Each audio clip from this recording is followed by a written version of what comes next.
Yang kedua hadirin, Ramadan telah mampu menjadikan kita sebagai hamba-hamba yang dapat mengendalikan hawa nafsu yang ada dalam diri kita.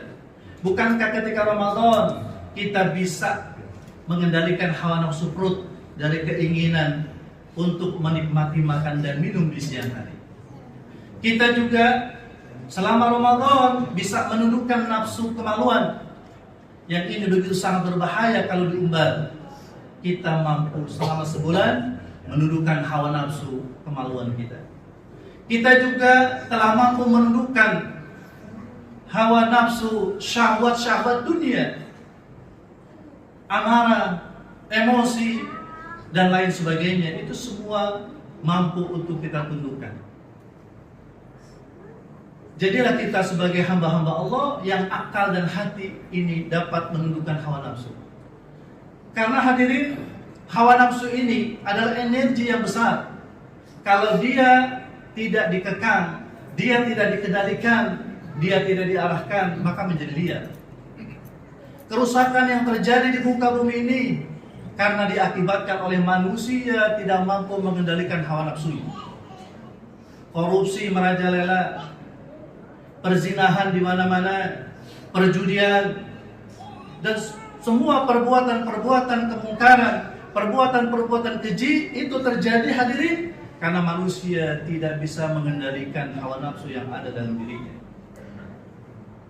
Ketika hawa nafsu itu menguasai akal dan hati, kata Allah, maka rusaklah kehidupan di muka bumi ini. Allah berfirman dalam surah Al-Mu'minun ayat 71.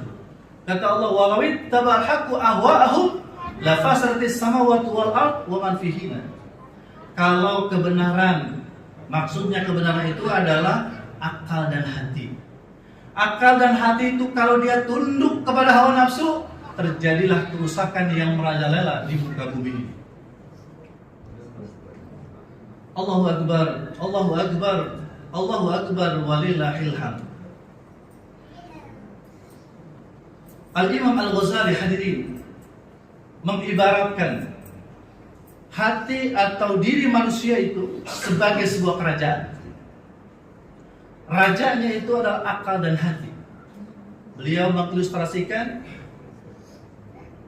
hawa nafsu itu adalah petugas pajak. Tapi ingat, ini konteks dulu ya, bukan sekarang. Jadi konteks dulu, Imam Al-Ghazali ini menggambarkan bahwa hawa nafsu itu adalah seperti petugas pajak. Karena nggak beda antara hawa nafsu dengan petugas pajak. Apa diantaranya? Tugas pajak itu selalu menuntut orang dan memaksa supaya terpenuhi keinginannya. Hawa nafsu pun juga begitu, ingin kepuasan, dituntut manusia itu untuk supaya mengikuti keinginan hawa nafsunya. Kemudian yang kedua, melakukan hawa nafsu itu melampaui batas. Ya, maka kalau Imam Al-Ghazali mengibaratkan dengan petugas pajak zaman dulu, itu kan seperti itu, petugas penarik upeti. Ya, mereka itu melampaui batas, melakukan kerusakan, kekerasan dan sebagainya kalau tidak dituruti. Lalu kemudian yang ketiga itu perlu dikontrol. Kalau nggak dikontrol, petugas pajak ini bocor di mana-mana. Ya. Nah makanya hawa nafsu juga perlu dikontrol. Dan kemudian yang berikutnya adalah adanya amarah. Amarah itu petugas keamanan, seperti hanya polisi atau security. Maka kata Imam Ghazali, kalau seandainya akal dan hati dibawa kendali daripada hawa nafsu dan amarah, maka rusaklah diri manusia. Tapi kalau akal dan hati itu menjadi raja, punya kekuasaan untuk bisa mengarahkan hawa nafsu dan juga amarah, maka kemudian seorang manusia itu akan betul-betul menjadi manusia yang baik. Oleh karena itu hadirin, Ramadan yang lalu Allah sudah mendidik kita melalui ibadah di bulan Ramadan, terutama ibadah puasa.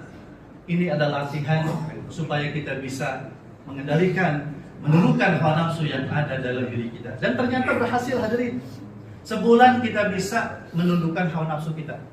Oleh karena itu maka selepas ini tantangannya lebih hebat lagi. 11 bulan ke depan, selagi kita nggak puasa, maka tantangannya, rayuannya lebih hebat lagi. Maka mudah-mudahan Ibadah Ramadan yang lalu ini menjadikan kita lebih siap, lebih mampu untuk bagaimana bisa mengendalikan hawa nafsu, terutama ketika selepas Ramadan di 11 bulan yang akan datang.